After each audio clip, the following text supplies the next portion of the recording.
How do you feel like the fight against Justin plays out? How long do you think it lasts? If he's not gonna start walking backward, I'm gonna knock him out in the first round. Wow. So you think, like, as I always say, I feel that no one can match my level of skills inside the octagon. And when I say that, they start calling me that I'm cocky, that I'm this, that I'm that. But prove me wrong. Like, prove me wrong. that hasn't happened yet? It didn't happen yet. I really want to see you versus Arman. Yeah. I want to see that just as much. So the idea of you moving up is great too, but I think Arman should be fighting you on June 14th. I think he's the #1 contender. What do you think of that? Listen, as I said in many interviews, I just got the call. They offered me Islam or Justin. I picked Islam. Then they told me that Islam was injured. Sure. I was said that I was facing Justin. If they call me tomorrow and they tell me that Justin is injured and I have to fight Arman, I will fight Arman, no problem. If they call me and they tell me that Arman is injured, I have to fight Ariel, I'm gonna fight Ariel. Please no don't. problem. Like, I can, I go whoever, whenever, just, I'm ready.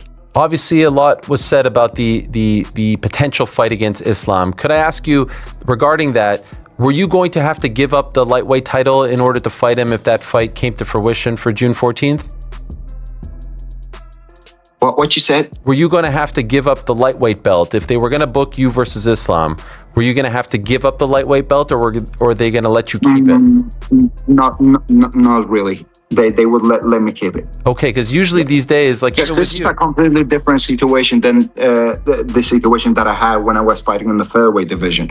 Like, I was very honest to them when I wanted to move up. I was like, listen, I want to live this belt because I'm never gonna come back to the featherweight division because I really want to change the weight class. But if I will move up to the welterweight division, it's gonna be different because after that fight, I would come back. As fight night approaches, Topuria seems to be applying pressure in more ways than just through his abilities inside the cage. With every interview and public appearance, he comes across as highly deliberate, using carefully chosen words and calculated behavior to get into Gaethje's head before the matchup even begins. It feels as though he's already trying to win the battle mentally long before the opening bell. However, the man standing opposite him is known for his endless intensity and fearless attitude. Someone who never hesitates to confront any opponent or obstacle that comes his way. He wins his next fight. Maybe we'll do this the end of the year. We still want to do this fight. No one told me anything about it. What is your plan? What is your hope? My goal as a sportsman is always to achieve great things in the sport. So what bigger can you achieve as a sportsman to collect the third belt? So I would love to defend my belt against Justin and then have the opportunity to move up in the welterweight division and get my third belt.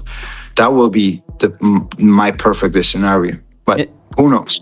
If you did go up and it goes well for you at 170, would you want to stay? It will. Oh, well for me. I apologize. Sure. I apologize. Would you stay there, or would you go back? Do you feel like 55 is your best class? Like, lightweight division is my best weight class. Like, this is that's the weight class that I belong to. But you never know. You know what I mean? I never thought in my life that one day I would want to move up in the welterweight division. But now you see, like, the whole situation that is basically forced me to move up because we have a guy in the welterweight division who was fighting in the lightweight division, dominating everyone.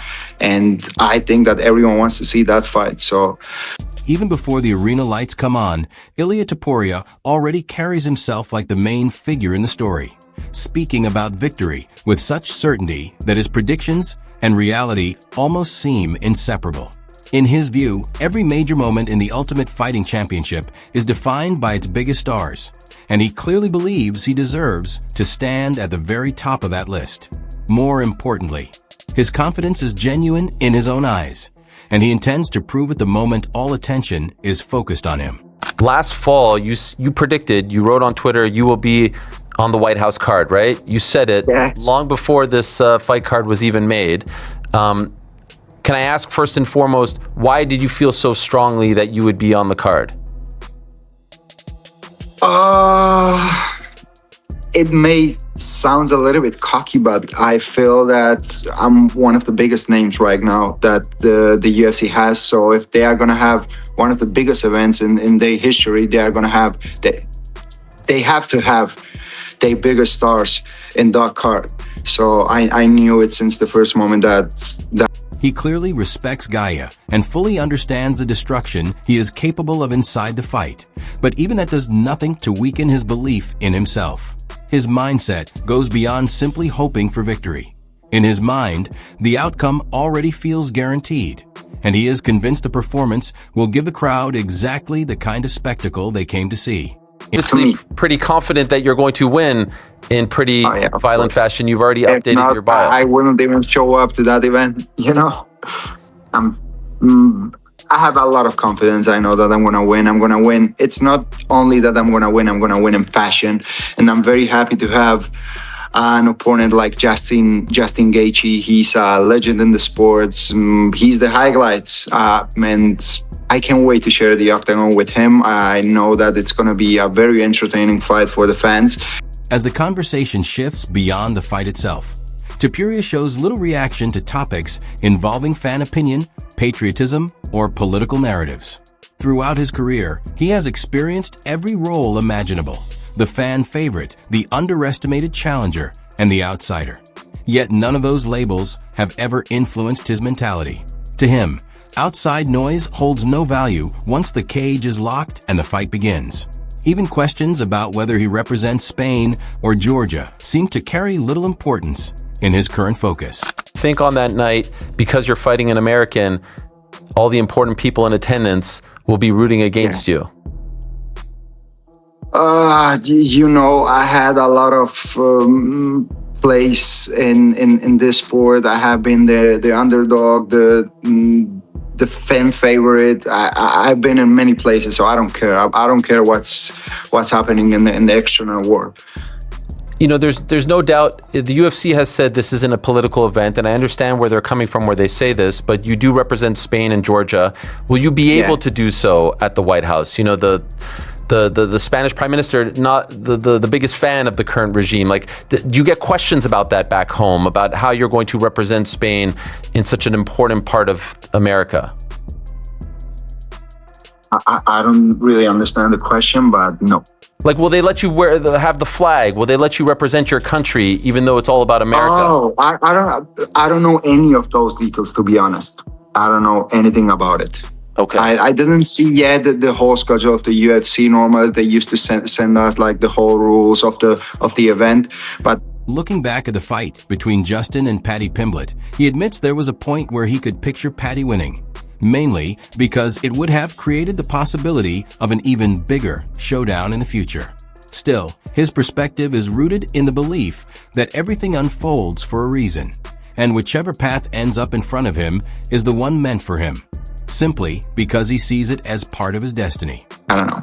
When you were watching Justin fight Paddy, were you rooting for Paddy because of your history so that he would be the next guy that you fight? Normally, I'm the kind of guy that in my head, whatever's going to happen is good for me. But yeah, at some point, I was rooting for Paddy because I was thinking that fight would be much bigger than the Justin fight. But everything happens for... Topuria admits the result genuinely caught him off guard, as he never imagined he would even become connected to that kind of matchup. According to him, he expected Paddy to approach Gaethje in a completely different manner, staying composed and fighting with a smarter, more tactical game plan that could turn the bout into a serious grappling battle. Since that never happened, he was left frustrated by how everything unfolded. When discussing Paddy's future, Topuria also speaks realistically, believing that correcting major flaws in MMA is an extremely difficult process that cannot be solved easily. Were you surprised that the fight played out that way? I was a little surprised. Yeah, I was a little surprised of how bad Paddy really is. You weren't expecting that. Were you expecting him to win? I was expecting him to win, to be honest. I was expecting him to take Justin down, to, I don't know, to do a different fight, like to really fight. But what he did inside the octagon in that fight, it surprised me a little bit. He really proved that he's a little sausage. Do you think he can rebound from this? Rebound from what? From a lose, of course, but how he's gonna gain the skills, the technique in the sport, like that's basically impossible. He needs to die. When the conversation shifts toward a possible matchup with Islam, Topuria speaks with complete confidence about how he imagines the fight playing out. For him, the biggest moments in combat sports are about delivering performances that surprise the entire world. And facing a dominant grappler like Islam would mean stepping directly into that style of battle and still finding a way to win. He makes it clear that he respects every elite fighter and recognizes the danger posed by all top-level opponents. But he also believes he operates differently from the rest. In his view, he is not the type of fighter who simply responds to pressure. He sees himself as the one dictating the pace, controlling the direction of the fight, and forcing others to adapt to him. Fight against Islam, in your opinion, how would it have played out? When I get the opportunity to fight with someone, I always used to think about what can I do to really shock the world. So with Islam, I'm like, to shock the world, I have to submit him. So this is what I think that's gonna happen. I'm gonna take him down and I'm gonna submit him. Wow. Early, late, what are you feeling? Wow. Yeah, like your promotion. Wow, I FC. know that, listen, I know that inside yourself, maybe it sounds a little bit weird, like strange, like, listen, how you're gonna take him down, how you're gonna submit him. But don't be surprised when you are gonna see that happen. I'm not doubting you, by the way. It's just not, you don't hear every day someone say, yeah, I'm gonna go out and submit Islam Makhachev. He's that good, especially on the ground. He's good. Everyone is good. Justin is good. Alex is good. Charles is good. Max is good. When asked about his standing in the sport, Topuria answers with complete confidence, making it clear that he no longer views himself as someone competing for recognition. In his mind, he has already reached the highest level. As the discussion moves toward a possible fight with Conor McGregor, he neither pushes for it nor rules it out, leaving the possibility open if the right moment eventually presents itself. While he openly recognizes McGregor's enormous fame and worldwide influence, he separates celebrity status from actual competition.